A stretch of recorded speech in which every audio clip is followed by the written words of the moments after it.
हूँ, जिनके गुणों के गान में वे वर्धमान महान जिन विचरे हमारे ध्यान में। ये अभी आपने शांति से सुना पूरा, तो मोटा मोटा तो ख्याल में आया होगा। वस्तुतः इसमें ज़्यादा ऐसा कठिन नहीं है, लेकिन कोई उपयोग नहीं लगाए तो कुछ भी समझ में भी नहीं आएगा। किसी बात में भी उपयोग नहीं लगाए तो उसकी समझ में नहीं आएगा। ये असली मुद्दा ये है कि महासत्ता माने हम सब एक हैं। हम सब माने सब जैनी नहीं, सब मनुष्य नहीं, सब द्रव्य वो महासत्ता है। वहां से लेकर फिर अपना वो त्रिकाली ध्रुव भगवान आत्मा जो पूज्य गुरुदेव श्री के प्रताप से अपने ख्याल में आया है, और जो परम शुद्ध निश्चय नय का विषय है, परम भावग्राही शुद्ध द्रव्यार्थिक नय का विषय है, वहाँ तक कितने भेद पड़ते हैं और कितनी अपेक्षाएं हैं कि जहाँ हम उनको अन्य अन्य भी कहते हैं और एक भी कहते हैं। अब इनमें से कहीं भी हमारी भूल हो सकती है, क्योंकि ये सब चीजें वास्तविक हैं। महासत्ता का भी अस्तित्व है ही। सत्ता माना ही अस्तित्व होता है। अस्तित्व गुण जो है ना, उसी का दूसरा नाम सत्ता गुण है। तो जो वो सादृश अस्तित्व नहीं है क्या, महासत्ता नहीं है क्या, इस पर तो बहुत मतलब वो चलता है। तो उसको उसकी अस्वीकृति ये भी बहुत बड़ा एक अपराध है। मैं ना समझ है, अपराध माने है, मिथ्यात्व है। इससे हमें वस्तु के स्वरूप की बात ख्याल में नहीं आती है। और वहाँ से फिर हम अपने अवान्तर सत्ता तक आए, तो जितने भी बीच के भेद पड़ेंगे वे असंख्य होंगे। जितने तुम्हारे विकल्प हैं उतने होंगे, समझे ना। जहाँ तक तुम कर सकते हो उतना तक होंगे। एक से हटके दो में पहुँचे ना, तो दो में समानता के आधार पर जो एकत्व होगा वो भी महासत्ता ही होगी। अब जो बोलेंगे अवान्तर महासत्ता, मतलब इसमें पहले भ्रम हुआ था खड़ा। अशुद्ध महासत्ता कहें, अवान्तर सत्ता तो यही है, अपना त्रिकाली ध्रुव भगवान आत्मा, तो वो अशुद्ध महासत्ता कहेंगे। और फिर इनको जोड़ते दो की जगह चार, चार की जगह आठ, आठ की जगह 10, 20, 50, 100, 1000, लाख, करोड़, असंख्य, अनंत कि कितने ही ग्रुप हम बनाएंगे जितने बना सकते हैं, आधार पर, जाति के आधार पर, गति के आधार पर, हैं कि हम मनुष्य हैं, कि हम देव हैं, कि हम नारकी हैं, कि हम स्त्री हैं, कि हम पुरुष हैं, कि हम नपुंसक हैं। जो भी भेद हम खड़े करेंगे वो सब अशुद्ध महासत्ता के भेद होंगे। और उसके बिना उससे भी बहुत व्यवहार परद्रव्य के साथ का जो चलता है, सारा असद्भुत व्यवहार नए जो है वो एक तरीके से इस पर ही खड़ा हुआ है।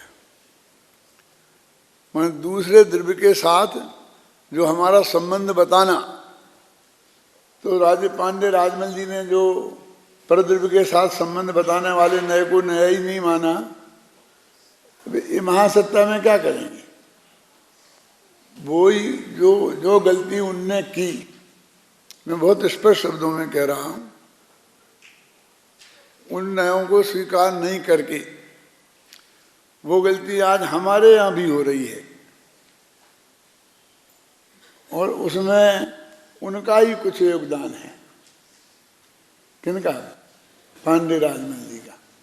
तो वहाँ उस टाइप की चीज़ें मिल जाती हैं कि हम सब तरीके से, जैसे अंत में लिखा था ना, अंतिम पैरा अपन ने पढ़ा इसमें, कि हम अपने अंदर के भेदों में ही उलझ करके रह गए हैं, है ना। अभी एक क्या है, जैसे कि हम भारतीय मुद्रा को क्या बोलते हैं? रुपया कि पैसा? पैसा नहीं,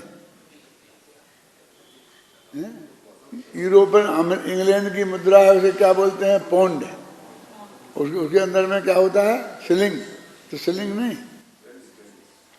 पेनी जो भी होती है, डॉलर बोलते हैं तो डॉलर का भी हिस्सा होता है ना, क्या बोलते सेंट, जो भी होता होगा। तो मेरे कहने का मतलब ये है कि वो इकाई क्या है, अपनी रुपया इकाई है, यूनिट, एक क्या है। इसीलिए आपने देखा होगा कि उसमें 1/2 रुपये ऐसा लिखा जाता है, मतलब वो रुपये की भाषा में ही उसको हम बताते हैं। जो नीचे के हिस्से हैं उसे हम 50 पैसे 25 पैसे यदि इस भाषा में बोलते हैं तो हमें पैसे में इकाई दिखने लगती है, जब भी वो रुपये के अंतर्गत ही हैं। इसलिए 1/4 रुपया, 1/2 रुपया ऐसा बोलते ना, समझ में। तो ये अपना जो आत्मा है वो एक इकाई है। कौन सा आत्मा? प्रवचनसार वाला आत्मा। प्रवचनसार वाला आत्मा माने द्रव्य गुण पर्याय वाला आत्मा है ना। अब इसके अंतर्गत जो भेद हैं, गुण भेद, प्रदेश भेद, पर्याय भेद, तीनों की अपेक्षा हो सकते हैं। वे सब ये यूनिट नहीं है, किसी का सेपरेट यूनिट नहीं है। राजस्थान कोई देश नहीं है, और राजस्थान से भी आधे से आधा, आधे से भी आधा होगा वो नेपाल एक देश है। उत्तर प्रदेश इतना बड़ा देश है, वो हिस्सा है कि जिसमें 10-20 देश बन जाते हैं, बन जाएं 10-20 आसपास के सभी देश बन जाएं, जिसमें पाकिस्तान, बांग्लादेश, श्रीलंका सब गिन लो, सब मिला मिलू करके जितने उतना अकेला उत्तर प्रदेश। लेकिन वो यूनिट नहीं है, एक इकाई नहीं है। भारत से बात करनी है तो अमेरिका के राष्ट्रपति को वो उत्तर प्रदेश के मुख्यमंत्री से बात नहीं कर सकता, उसकी कोई हैसियत नहीं है कि वो भारत की तरफ से बात करे। प्रधानमंत्री ही करेगा ना, एक यूनिट है। तो ये जो प्रवचनसार वाला भगवान आत्मा है, द्रव्य गुण पर्याय वाला, ये एक यूनिट है, ये वास्तविक यूनिट है देखो। अब वो एक अपना समय सार वाला आत्मा है। वो कौन सा त्रिकाली ध्रुव, वो द्रव्यार्थिक नय का विषय जो है ना, ये वो अलग है, ये तो प्रमाण का विषय है जो ये है, और वो एक नय उनमें से लाके उसका विषय है। तो वो तो यूनिट नहीं है। गुण, प्रदेश और पर्याय, जो कुछ भी उनमें होगा वो सब गुणों में होगा। ऐसा नहीं आत्मा के 3 गुणों में हो जाए, बाकी के गुण अप्रभावित रह जाएं, हैं? ये सब पर्यायों में होगा, सब प्रदेशों में होगा। ख्याल में है ना। तो हम जो वो यूनिट है, जो असली चीज है, क्योंकि वो हमको महासत्ता से भी पृथक करती है, वो परद्रव्य हैं और हम एक स्वाद्रव्य हैं, और एक गुण भेद से, प्रदेश भेद से, पर्याय भेद से भी करके असली एक बीच का यूनिट आ गया। अब इसमें से हटकर हम पर के साथ के संबंध को मान करके करेंगे तो भी हमारा मिथ्यात्व नाम का दोष आएगा, क्योंकि हम पर के साथ हमारा संबंध नहीं है। उन दोनों के बीच में अत्यंत अभाव की वज्र की दीवार है, और हम इसके भेद कर देंगे तो फिर हम वो त्रिकाली ध्रुव भगवान आत्मा में अपनापन करेंगे ना, और उसका हम ध्यान करेंगे। तो फिर जो कुछ होना चाहिए उसमें ही होना चाहिए ना। फिर सम्मा दर्शन क्यों हो जाए, पर्याय क्यों हो जाएगी, श्रद्धा गुण में निर्मल दशा क्यों हो जाएगी, ज्ञान गुण की निर्मल दशा क्यों हो जाएगी। तो फल तो पर्याय में आ रहा है, फल तो गुण में आ रहा है। जो विकारी पर्याय है वो निर्मल पर्याय गुणों की हो रही है, हम दृष्टि उस पर कर रहे हैं, तो फिर क्या फायदा है। जैसे मैं अपना लिए कुछ काम करूं और उसका फायदा आपको हो, तो हम लोक में मंजूर नहीं करते हैं, लोक में इस बात को हम मंजूर नहीं करते हैं। तो वो ऐसे ही परद्रव्य हो जाएगा ना, तो वो तो स्वद्रव्य की मर्यादा में है, इसलिए अपने ही पर्याय में लाभ प्राप्त करने के लिए हम त्रिकाली ध्रुव भगवान आत्मा को अब में अपनापन स्थापित करते हैं। तो वो तो अपने अंतर की एक विधि है कि तुम अपने अंदर ही स्वरूपास्तित्व के भीतर द्रव्य गुणों पर्याय और उत्पाद व्यय और द्रव्य, ये तीनों चीजें इसमें लिखी हैं, ये सब एक यूनिट है।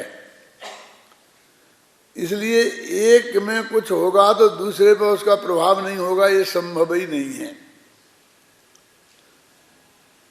और उसमें जो अपने 47 गुण शक्तियां हैं, उन शक्तियों में ये बात बताई है कि एक का रूप दूसरे में होता है। उसका क्या मतलब है? श्रद्धा गुण का रूप सब अनंत गुणों में गया, तभी तो अनंत गुण सम्यक हुए। जो मिथ्या थे, जो मिथ्या थे ही नहीं, उनकी तो बात छोड़ दो। जैसे ज्ञान गुण मिथ्या था तो वो सम्यक ज्ञान हो गया, चारित्र गुण मिथ्या चारित्र था तो वो सम्यक चारित्र हो गया। अब दर्शन गुण में मिथ्या सम्यक का भेद ही नहीं था। ये दर्शन गुण जैसे अनंत गुण हैं जिनके नाम तक नहीं लिखे शास्त्रों में। कि क्यों नहीं लिखे? कि जगह नहीं थी इतनी। क्यों? अनंत के कैसे लिखे? कौन लिखे, कौन पढ़े? लेकिन वे सब शुद्ध पढ़े हैं, उनसे ज्यादा प्रयोजन हमको सिद्ध नहीं होता। लेकिन वो शुद्ध पढ़े हैं, लेकिन पूरे द्रव्य के साथ तो उन्हें रहना ही पड़ेगा ना। जैसे वो आत्मा मोक्ष में चला जाएगा तो वे सारे अनंत गुण जाएंगे कि नहीं, और असंग प्रदेश जाएंगे कि नहीं जाएंगे हैं? और निगोद में चला गया तो अभी वहां जाएंगे ना असंग प्रदेश और अनंत गुण, और सभी को ही भोगना पड़ेगा, पूरे आत्मा को भोगना पड़ेगा। तो उसके सारे गुणों को ही भोगना पड़ेगा ना, जो कुछ भी अच्छा बुरा होगा हमारे साथ। तो हमको इस बात को बहुत गहराई से पहचानना चाहिए, है ना। मैं पहले भी कह चुका हूं इस बात को कि पहले जब तक पूज्य गुरुदेव श्री का समागम नहीं हुआ था, तब तक हमारी दृष्टि में ये अवान्तर सत्ता की अपेक्षा वो महासत्ता ही बहुत हावी थी। और हर जगह हम सब एक हैं, हम सब एक हैं, हम सब एक हैं, ये हम रट लगाते थे। और सबके हित एक दूसरे से जुड़े हुए हैं। यदि ऐसा लेखना पर प्रतिबंध लगेगा तो अकेले श्वेतांबर के केस तो श्वेतांबर पे चला है, तो उसका फल अकेला ये नहीं आएगा कि जिस आदमी ने संलेखना ली थी तो उसे जेल में डाल दिया जाएगा और उसकी सजा वो भुगत लेगा। वो तो मर ही जाएगा, उसको क्या जेल में डालेंगे? सजा तो हम सबको भोगनी पड़ेगी ना। तो इसी आधार पर तो हम लोगों को इकट्ठा करते हैं और हम लोगों के साथ इकट्ठे होते हैं ना। यानी ये हम एकत्व मानकर, और हम वास्तव में ये तो वो महासत्ता वाला एकत्व है कि जो वास्तव में एक एक यूनिट बिल्कुल सेपरेट है। तो फिर बिल्कुल सेपरेट है तो असर नहीं होना चाहिए ना। तो उस सेपरेट एक तत्व में क्या असर हो रहा है? तो हम जैन हैं और जैनियों को समाधि में लेने का अधिकार है, और हमें भी कभी समाधि में लेना पड़ा, मौका मिला तो मिलेगा, क्यों नहीं? इसलिए नहीं मिलेगा कि हम कहीं ट्रक के नीचे आके मर गए तो सोचने का ही समय नहीं मिलेगा है? तो क्या करेंगे? तो हम उससे वंचित ही रहे। अरे आज से विचार करो ना उसका।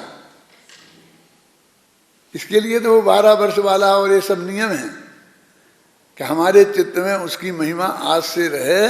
और हम यदि ऐसा हुआ तो ऐसा, ऐसी भी तो प्रतिज्ञाएं होती है ना, ऐसे भी तो संकल्प होते हैं कि नहीं होते हैं ना। कि यदि वो सामने शेर में बचा रहा तो मैं ऐसा करूं, नहीं करूं, होगा कि नहीं होगा? नहीं, चला जाऊंगा तो चला जाऊंगा। हमेशा जाने के लिए तैयार रहो ना, ये सबसे बड़ा समाधि मरण है। वो जब होगा चाहे नहीं होगा कि साहब अब क्या करें, बहुत दिक्कत है, अब हमें अपने हाथ में तो रही नहीं है, अब इन बाल बच्चों के हाथ में है। तो ये बाल बच्चे छोड़ने वाले हैं नहीं, ये तो जबरदस्ती अस्पताल ले जाएंगे। लोग ईगल जी साहब को भी ले गए और फलाने साहब को भी ले गए, क्यों? और पूज्य गुरुदेव श्री को भी ले गए। हम कौन से खेत की मूली हैं? क्यों, तुम लोग गारंटी दे सकते हो? साहब क्या बात करते हो, नहीं दे सकते ना। तो हम क्या करें, अब हमारी तो दुर्दशा ही होने वाली है। तुम उस दिन का इंतजार क्यों करते हो? काहे में तो आज मर जाएं। मर जाने की बात कौन कर रहा है? समता भाव को धारण करना, उसका नाम समाधि है। तो तुम समता भाव आज से ही धारण करो ना। फर्क समझ में आया कि नहीं आया? माने हम कितने ही महासत्ता वाले पॉइंट से हम दूसरों से जुड़े, फिर भी हम पूरी तरह आजाद हैं। तो हमारे स्वरूपास्तित्व के भीतर हम पूरी तरह आजाद हैं, लेकिन हमारा ज्ञान गुण आजाद नहीं है। घबराना नहीं। क्यों? कि श्रद्धा गुण सम्यक हो जाएगा तो उसे सम्यक हो जाएगा, श्रद्धा गुण मिथ्या हो गया तो वो भी हो जाएगा। क्यों? गलती किसने की? श्रद्धा गुण ने। परद्रव्यों में अपनापन स्थापित कर लिया, सजा भोग रहा ज्ञान गुण। सबसे पहले ही उसका नाम मिथ्या ज्ञान पड़ गया है? वो जो औदिक अज्ञान होता है ना शांति जी, उसको मिथ्या ज्ञान नहीं बोलते, उसको तो अज्ञान बोलते हैं। और ये जो क्षयोप समय का ज्ञान होता है, इसको मिथ्या ज्ञान बोलते हैं। तो इसमें तो इसकी तो कोई गलती ही नहीं है। मैंने गड़बड़ तो होना है वहाँ, क्या है ना, समझ में ना। तो इसलिए हमको इस बात को एक स्वरूपास्तित्व वाले पॉइंट को मेन मुद्दा बनाकर बहुत गहराई से इस बात को हमें समझना चाहिए कि इसके बाद एक रास्ता इधर को जाता है जो सद्द्रव्य लक्षणम, जो महासत्ता की तरफ जाता है। और वो सत्य की हमारे यहाँ उतनी ही महिमा है। सत्ता का स्वरूप हमारे समय सार के मंगलाचरण में भी भावाय कहकर उस सत्ता को याद किया। चित स्वभाव कह के क्या है, किसको याद किया? जल्दी मत करो, जल्दी मत करो, हम जानते हैं कि तुम लोग होशियार हो। नहीं, जल्दी मत करो। जो चिद है ना, ये हम तुम सभी है ना, तो ये भी अशुद्ध महासत्ता है। समझ में आया कि नहीं आया? हमको सिर्फ हम आए जिसमें अपना द्रव्य गुण पर्याय, तब तक नहीं वो बात आएगी अवान्तर सत्ता की। इस पर ध्यान आकृष्ट करने के लिए ही मैंने ऐसा प्रश्न पूछा है, और कुछ नहीं। आप समझ में आई ना आपकी बात? क्या वो तो माने कितनी कितनी महासत्ताएं हैं। तो हम अपना समय सार में सत्य को भी नमस्कार किया और चित्त को भी नमस्कार किया। नमः समय साराय चित्त स्वभावाय भावाय सर्वभावांतर चिदे। तो भावाय माने वो महासत्ता, चित्त स्वभावाय माने अशुद्ध महासत्ता, स्वानुभूत्या चकास्ते माने ही अवान्तर सत्ता ही। समझे ना? तो मेरे कहने का मतलब ये है कि वहाँ कितना महत्व है उसको, कि वो बिल्कुल बेकार हो गई है?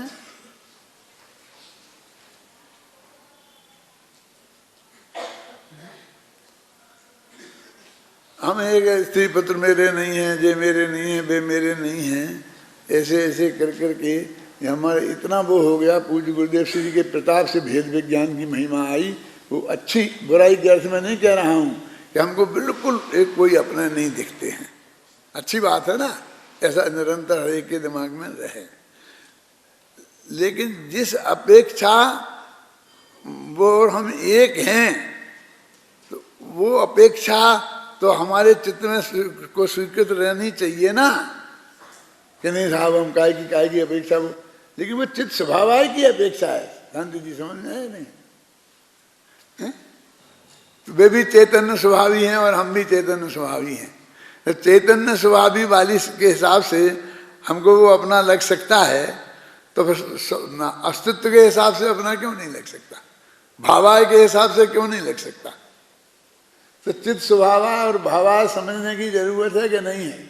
ये जो कहते हैं कि प्रवचन सार को पढ़े बिना समय सार समझ में नहीं आता, उसका यही अर्थ है कि ये सब बातें समझे बिना वो चीज़ हमारे समझ में नहीं आएगी और होगी तो वही हो जाएगा कि हम अपने गुण भेद के नाम पर गुणों को निकाल के छुट्टी उपा लेंगे, प्रदेश भेद के नाम पर प्रदेश को निकाल देंगे, पर्याय भेद के नाम पर पर्यायों से छुट्टी ले लेंगे, फिर क्या बचेगा?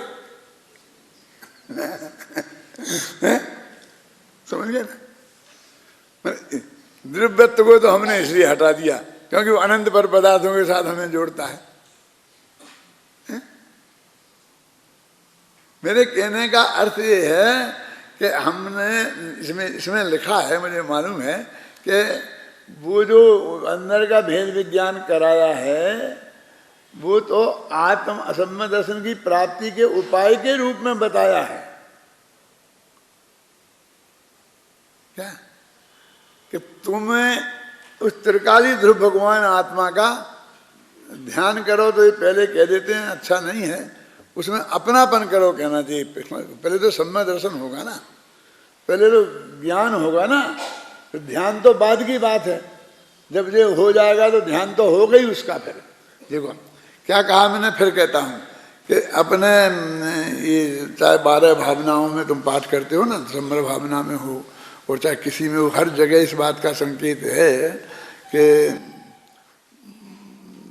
12 भावना की दूसरा छंद बोलो संबर भावना का।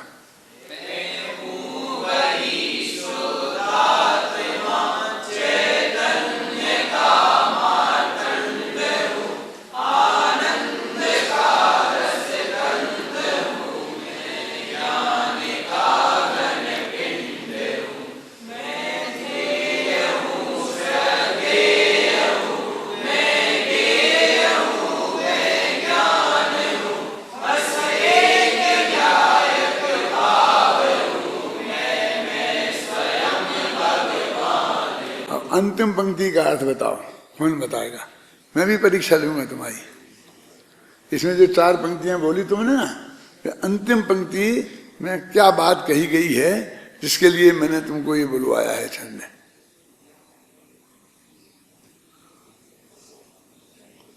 कौन बोलेगा? कोई ज्यादा कठिन नहीं है, घबराने की बात नहीं है कि कोई ऐसे नहीं। और निकल के कोई अज्ञान निकल जाएगा तो निकल जाएगा, अज्ञान को रखना है क्या? हाँ बोलो बोलो करो।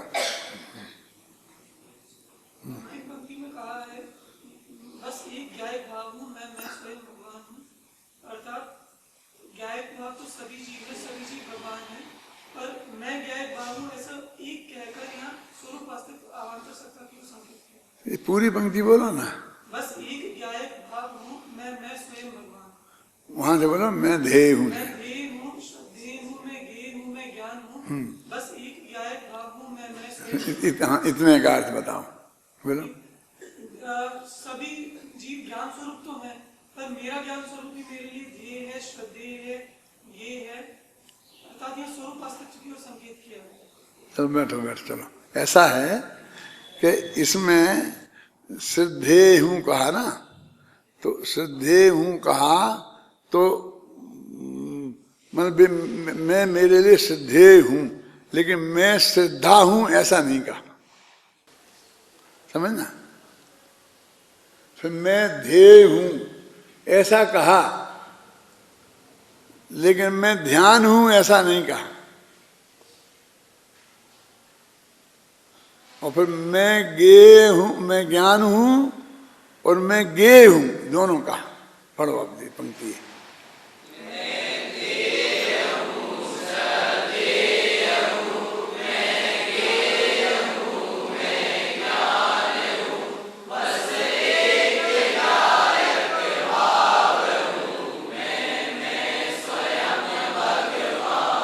अब देखो सुनो, इसमें श्रद्धेय और ध्येय, इन दोनों को तो अकेला श्रद्धेय और ध्येय बताया, श्रद्धान नहीं बताया, ध्यान नहीं बताया, ध्याता नहीं बताया, श्रद्धाता नहीं बताया।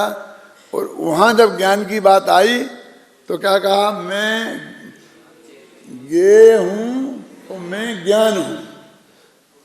वहाँ में अपने को ज्ञान भी कहा और ज्ञेय भी कहा। और फिर उस ज्ञान को ही पकड़ के, उसकी पूंछ पकड़ के आत्मा को ज्ञायक कहा, ध्यायक नहीं कहा, श्रद्धायक नहीं कहा। मैं एक ज्ञायक भाग हूं। ज्ञान को पकड़े रहे ना, एक ज्ञायक भाग हूं। तो ये जो भेद विज्ञान की प्रक्रिया है कि जब जब ज्ञान की बात आएगी, ऐसी 20 जगह मिलेगी मेरी पंक्तियों में, पद्य में भी और गद्य में भी, कि जब सिद्धांत और ज्ञान उसकी ध्यान की बात आएगी तो वो अकेला आएगा, और जब ज्ञान की बात आएगी तो उसके साथ में ज्ञेय भी आएगा। क्योंकि मैं ध्येय हूँ, मैं ध्यान हूँ एक बोला ना, लेकिन वो वे कहते हैं मैं ध्याता। ध्याता को जो पर्याय वो अलग कर दिया। यहाँ तो ज्ञाता, ज्ञान और ज्ञेय, इन दोनों को यहाँ पकड़ा है हर जगह, ज्ञान को की मुख्यता से। और उसी की वजह से फिर वो तो कहते हैं सम्यक मिथ्या का भेद तो सिद्धांत की वजह से हुआ। और तीन ही गुण पकड़े, और आत्मा का जो कुछ अच्छा बुरा होना है वो इन तीनों गुणों में ही सब हो जाएगा। ध्यान तो कुछ है ही नहीं, घबराना नहीं। बहुत सरल बाता में जिसमें तुमने अपनापन स्थापित किया है और जिसे निज रूप जाना है, निज रूप जाना है इसलिए बोल रहा हूँ, परम शुद्ध निश्चय नय का विषय, उसमें निज रूप जाना है। बस उसको जाने को जानते रहना, बस उसका नाम ध्यान है। जो काम हो चुका है वो निरंतर होता रहे, बस उसका नाम ध्यान है। क्या है नया काम, क्या है? और होगा, होती होंगी प्रक्रियाँ। करुणानि योग वाले में कौन सी प्रकृति का कहाँ कौन सी उदीर्ण हो जाती है, कौन सी संक्रमण हो जाता है, वो सब बताएं। 7वें में ये, 8वें में ये होता रहेगा, वो अलग बात है। और जो दूसरी बातें होंगी दूसरे गुणों, इतनी यहाँ तो सिर्फ इतनी सी बात है ना, क्या कि हमें क्या करना। हमारी समस्या तो ये है कि हमें मोक्ष जाने के लिए हमें क्या करना, हमें तो वो बताओ। करुणानि योग क्या बताता है कि जब तुम ये करोगे तब कर्म में क्या क्या होगा। तुम में क्या क्या होगा वो बात नहीं करता। जब तुम एक करोगे तो पड़ोसी के घर में क्या होगा वो नहीं बताता है। आए ना समझ? अब हम उसमें उलझ जाते हैं। अपना तो एक ही काम है कि अपने त्रिकाली ध्रुव में अपनापन किया, उसी को जाना, वो जानते रहे, बस खत्म। अब वो फिर अब चौथे उपनिषद में भी हमने किया ना, प्रथम सम्यक दर्शन प्राप्त किया। अब वहाँ से फिर हमने मान लो छूटे ही नहीं, हम छायक में चले गए। जा सकते हैं ना, जो भी तुम्हारी आवक जावक है ना उसमें से तुम निर्णय कर लेना। अब फिर उसी में ध्यान में चले गए। तो ये ऐसे अपने शास्त्रों में आता है, ऐसे बहुत से जीव निकले और एक अंतर्मूर्त में एक किया, फिर दूसरे अंतर्मूर्त में एक किया, तीसरे में एक किया, चौथे में एक किया, ऐसे कितने अंतर्मूर्त में फटाफट मोक्ष में पहुंच जाते हैं। और वो सब मिला के भी एक अंतर्मूर्त होता है। होता कि नहीं होता है सब बातें। तो वो जो वर्णन सारा है, देखो मैं बुराई नहीं कर रहा हूँ, निंदा नहीं कर रहा हूँ, मैं तुमको फैक्ट समझा रहा हूँ।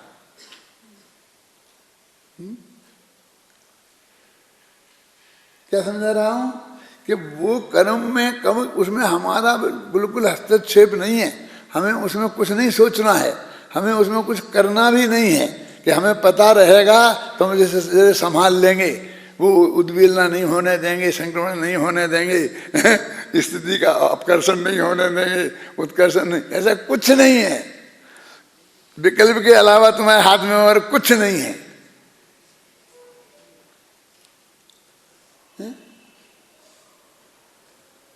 ज्यादा ख्याल में आई बात, नहीं आई। हमें तो वो करना है। तो वो ऐसा थोड़ी है कि हम उस पर ध्यान नहीं देंगे तो हमारे में वो कर्म वर्म डटे रहेंगे और नहीं हटेंगे। जिस गुणस्थान में जहाँ जैसी पोजीशन में उन्हें हटना चाहिए, और तुम ध्यान दोगे तो तुम्हारे से हट जाएंगे, क्योंकि इसे तो पता है नहीं हटेंगे तो ये गड़बड़ कर देगा, ढाबा ठोक देगा। क्यों? ऐसा तो कुछ है नहीं। क्या है?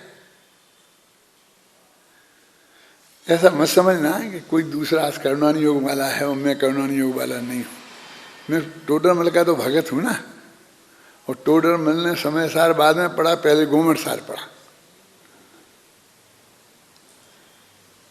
मतलब मैं तुम्हें सौंपने को तैयार नहीं हूँ वो करुणानि योग। यदि मैं ये बात कह रहा हूँ तो तुमसे नहीं कह रहा, समझ में आया?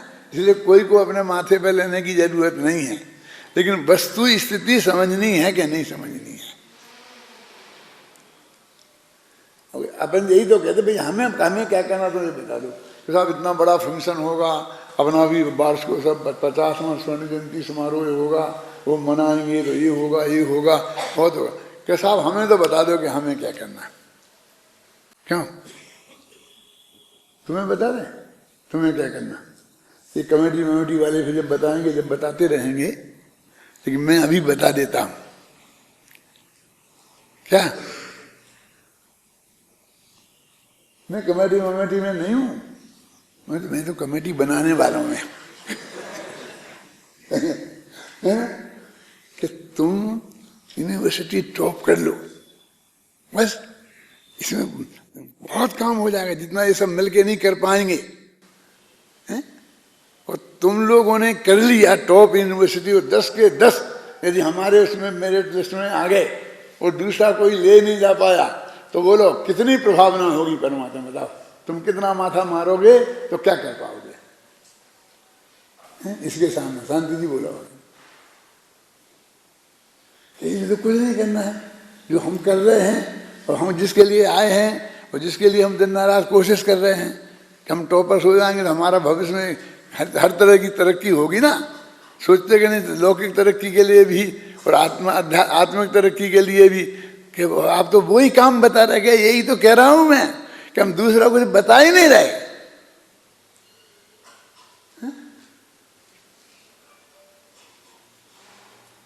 हम दूसरा कुछ बता ही नहीं रहे। वो एक मैं एक ज्ञायक भाव हूं, अब मैं ज्ञेय हूं और मैं ज्ञान हूं।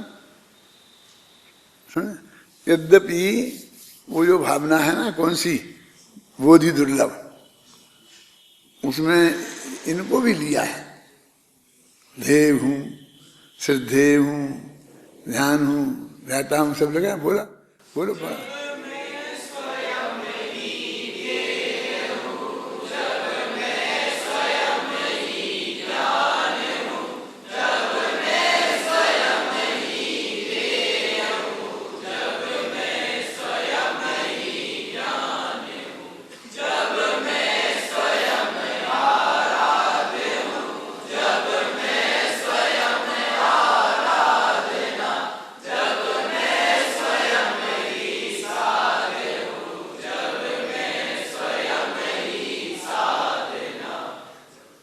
देखो इसमें लिया कि मैं गे मैं ही सब अपना ही घर में है, बाहर से कुछ लाना ही नहीं है।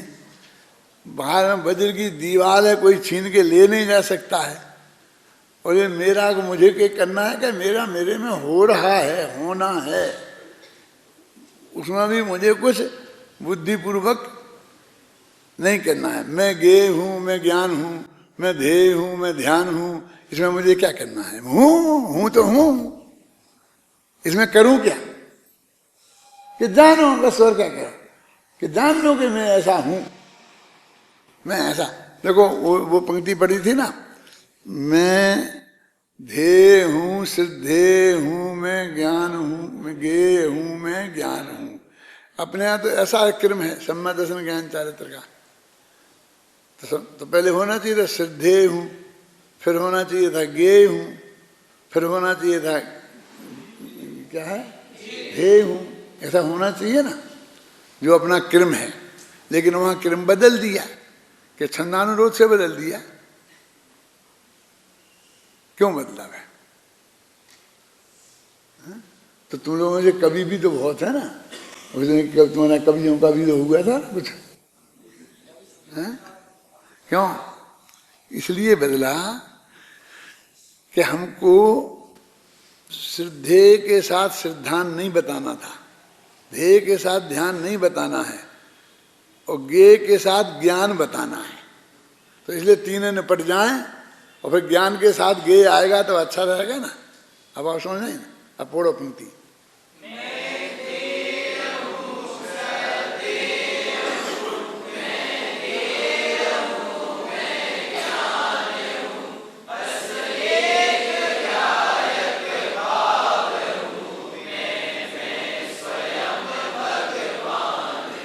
माने उसमें एक एक पंक्ति में एक एक शब्द को कहाँ रखा गया है उस पर भी गंभीरता से विचार किया गया है, उसका कोई विशिष्ट अर्थ है।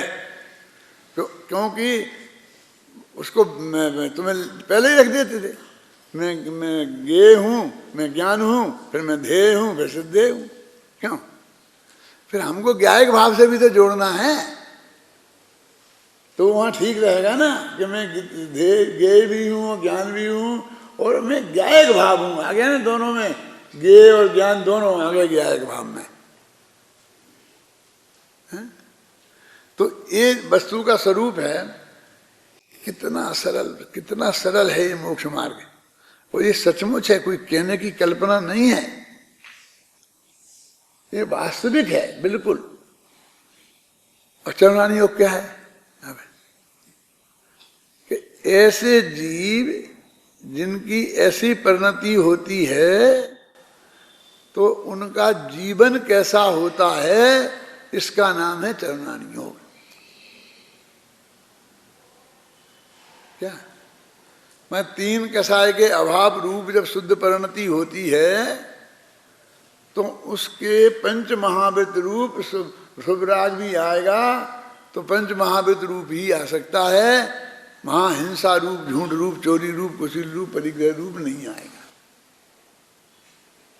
ख्याल में है ना? ये है, वहां से जुड़ान है। अब ऐसा कह दिया कि नहीं अपन ये लो, हम महाव्रत ले लें, हम अणुव्रत ले लें, भाई क्या क्या तकलीफ है बोलो? कि हम अणुव्रत महाव्रत में क्या फर्क है?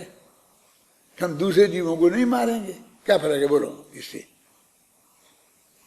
नहीं, उसमें है कि त्रिस को मारेंगे, स्थावर को नहीं मारेंगे, ऐसे खुल के है ना, उसमें है ना, स्थूल झूठ बोलेंगे नहीं बोलेंगे, सूक्ष्म झूठ बोलने की रखी है, छोटी मोटी चोरी कर लेंगे जल मिट्टी की जो भी समझ में ना है।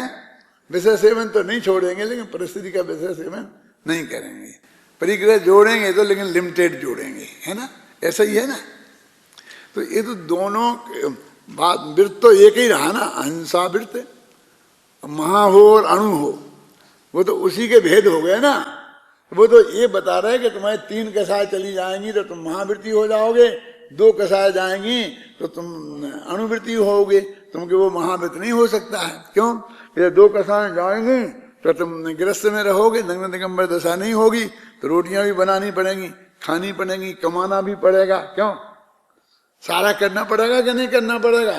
तो फिर उसमें भी तुम अल्प पाप से नहीं छूटोगे। समझ गए ना? आरंभी उद्योगी हिंसा जो है तुम्हारे जीवन में आएगी। तो यही तो ये तो तुम कहाँ हो तब अंतर में ऐसी परिणति होती है, तो बाहर में ऐसी परिणति होती है। ये चरणानी योग है। अब इसका उल्टा मान लिया, बहुत लोग ये कहते हैं, अपने लोग भी कहते हैं कि पहले तुम प्रतिज्ञा ले लो, बाद में वो हो जाएगा। तुम इसके भरोसे बैठे रहोगे कि जब पहले अंदर में आएगा तब मैं बाहर में लूंगा, तो नहीं आएगा। तुम तो ले लो, फिर बाद में हो जाएगा। कोई भी है ऐसा है? माने हमारे जीवन में महाव्रत आवे, इसके लिए ये पुरुषार्थ है कि पहले हम विकल्प करके और महाराज के पास सामने प्रतिज्ञा ले लें और कपड़े खोल देवें। ये है, ये पुरुषार्थ है इसके लिए कि वो 3 कसाय का अभाव करने का प्रयत्न करें। ये पूरा तो वो हुआ चरणानी योग का, ये हुआ करुणानी योग का। कौन सा? कि 3 कसाय का अभाव। अरे न 3 कसाय के अभाव को करने का प्रयत्न करो, ना बाहर से ऐसे व्रत की लेके प्रतिज्ञा लो, कुछ चीजें कुछ नहीं होने वाला है। तो क्या करो कि अपने आत्मा को जानो, जानो और जानो, जानते रहो, बस ये करो। ये बात हमसे कह रहे तो लोगों के गड़बड़ करे। समझ में आती मेरी बात? बहुत सरल है और बहुत महत्वपूर्ण है सचमुच। यदि 5 मिनट बोलना हो तो ये बात बताई जानी चाहिए। समझ में आई ना? इतनी महत्वपूर्ण बात है। तो मुझे पढ़ना नहीं पड़ा, पढ़ लिया शांति जी ने, मैं सब सुनता रहा वहीं से। धोती पहनता रहा, सुनता रहा, रास्ते में चलता रहा, सुनता रहा, बराबर ध्यान पूर्वक। ख्याल में आई ना? तो मैं बोल दिया आपको जितना बोलना था। अब अगली कथा आएगी, समझ में आया ना क्या? तो अभी मारक क्या है, आप बहुत निष्पक्ष भाव से और अंदर में विचार करके ये निर्णय करो कि जो मैं ये कह रहा हूं ये सब बात है कि नहीं। प्रथमान योग में तो कुछ है ही नहीं। वो तो ये बताया है कि अंदर में जिनकी ऐसी परिणति होती है उनका कैसे कैसे तक परिणाम हो सकते हैं। यदि वो ऊपर बढ़ें तो कहाँ तक बढ़ सकते हैं और नीचे गिरें तो कहाँ तक गिर सकते हैं। पर ये तो हमारा प्रथमान योग से ये बताता है। सम्यक दृष्टि जीव शादियां करे तो कितनी तक कर सकता है? 96,000। और नहीं करे बिल्कुल तो क्या करता है? ब्रह्मचर्य ले सकता है। इसकी तो रोक नहीं है ना। आवृत्ति थे और लोगों रहे ना, वहां कई तीर्थंकर रहे, जब तक गृहस्थी में रहे तो ब्रह्मचारी तो रहे ही नहीं। मेरे कहने का मतलब ये है कि वो तो ये बात बता रहा है ये प्रथमान योग से। ये भी बहुत बड़ी उपयोगी बातें हैं। नहीं तो ये हमें एक गिलास पानी नहीं पीने देते। यदि वो शास्त्र में ऐसा नहीं लिखा होता कि सम्यक दृष्टि भी पानी पीता है तो हमें पानी भी नहीं पीने देते। मैं तो इस बात से बहुत, तुम्हारी उम्र का नहीं था, उससे भी पहले से हूँ, भोग रहा हूँ। मैंने बोला मैं 17-18 वर्ष का था, शादी नहीं हुई थी, तो मैं पर्यूषण में वहाँ गया था, भीलवाड़ा। पारौली में हेडमास्टर था मेरे स्कूल में, तो वहाँ से पर्यूषण में वहाँ चला गया भीलवाड़ा। तो वहाँ मैं प्रवचन कर रहा था मंदिर में। मैं काय के लिए सुना रहा हूँ ये पता नहीं, मुझे ध्यान भूल गया है। हाँ, उस समय भी मैंने ये भोगा था। उस समय भी मेरे से लोग कहते पंडित जी आप जैसे लोग मुनि हो जाएं तो बहुत कल्याण हो सकता है देश का। कुछ 60-70 वर्ष के लोग मेरे से ऐसा कहते थे। उनके नाम बता सकता हूँ, कस्तूर चंद जी, अजमेरा, फलाने फलाने थे ये सब। मैं 18 वर्ष का था। तो मैंने कहा तुम 80 वर्ष के तो नहीं छोड़ गए, तुम मेरे को क्यों? यदि हो जाता तो क्या होता? कम से कम तुम्हें पढ़ाने के लिए नहीं बचता इतना तो नक्की है ना। मैंने कहा स्वरूप तो समझो, क्या होता है, कौन हो जाए कौन नहीं हो, इसकी बात क्यों करते हो? यानी ये जरा भी आपकी परिणति अच्छी हो, अध्ययनशील हो, वैराग्यमय हो, खान पान शुद्ध हो, सात्विक वृत्ति हो, तो लोग आपको एकदम ऐसे समझ लेते हैं, मैंने वो घर में नहीं रहने दें, ऐसी परिस्थिति हो जाती है। और ये तकलीफ आदिनाथ को भी भोगनी पड़ी थी। उनके बिना ही क्या माँ बाप ने समझ लिया था कि ये शादी करेगा ही नहीं। क्यों? अब उम्र हो गई शादी के लायक, कोई पूछा ही नहीं। क्या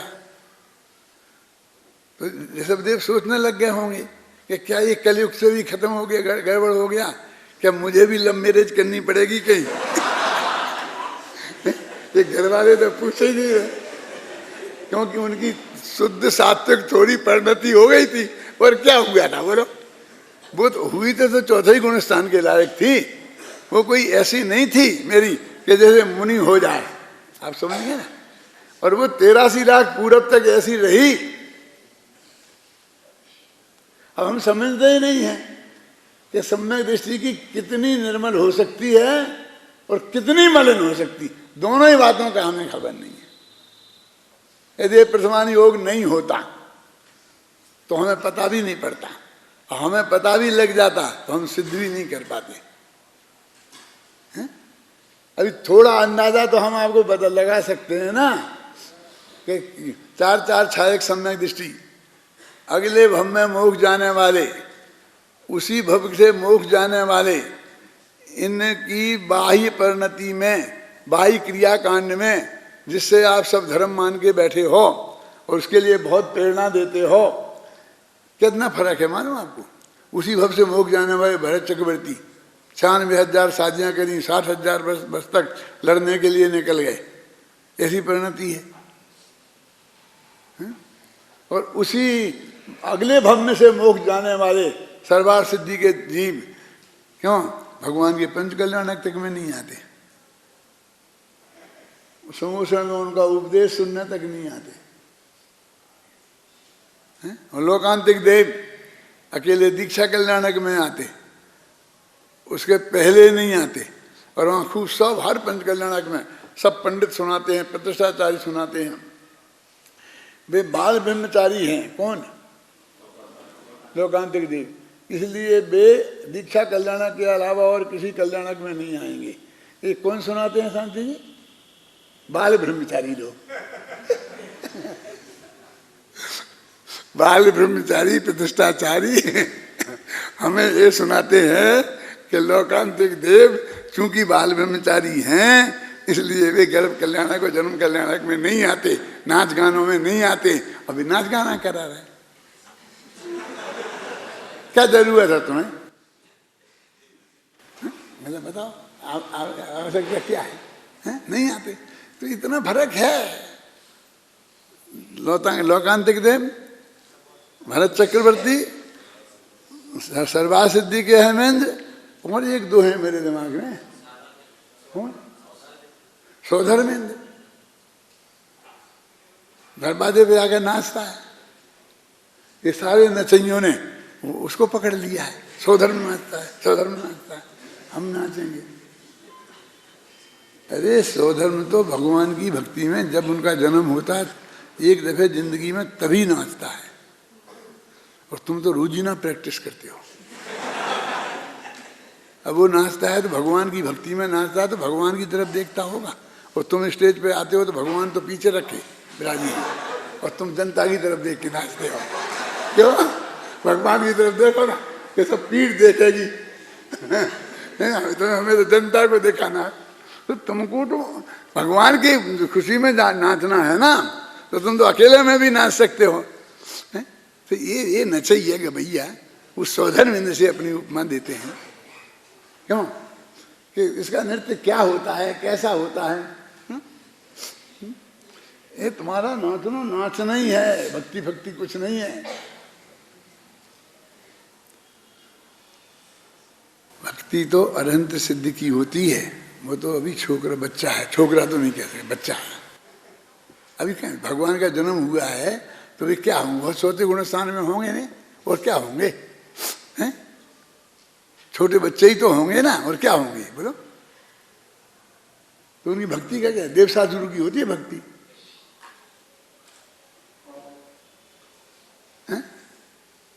देव साधुरु के सामने ना तो सौधर्मेंद्र तो वो बच्चे के लिए नाचता है, तो उसमें भक्ति के क्या काम है? भक्ति तो अरहंत सिद्ध हुए जब नाचता है ना। मुद्दे सोचने लायक। तो ये मैंने बताया कि अपने को ये वस्तु का स्वरूप है कि हमें क्या करना। तो अपन तो ये कहते कि तुमको तो ये जानना, क्या उपयोग पर से हटाकर अपने पर लगाना कि नहीं, ये झंझट में नहीं फंसना। तो क्या करना? परीक्षा मुख का वो सूत्र पढ़ना, स्वावयन लक्षण संयुक्तम ही प्रतिनेतम अर्थम अवस्था पहती। कि तुम्हारा जो संयुक्तम ज्ञान की योग्यता में ये नक्की है अनंत काल पहले से। क्या मैं तुम्हें ये भी नहीं करना परमात्मा, ऐसा अकर्ता भाव आना चाहिए कि फिर धर्म हो जाएगा। अरे इसी का नाम धर्म है और कुछ धर्म है ही नहीं वास्तव में। वस्तु स्थिति ऐसी है। हो गया धर्म।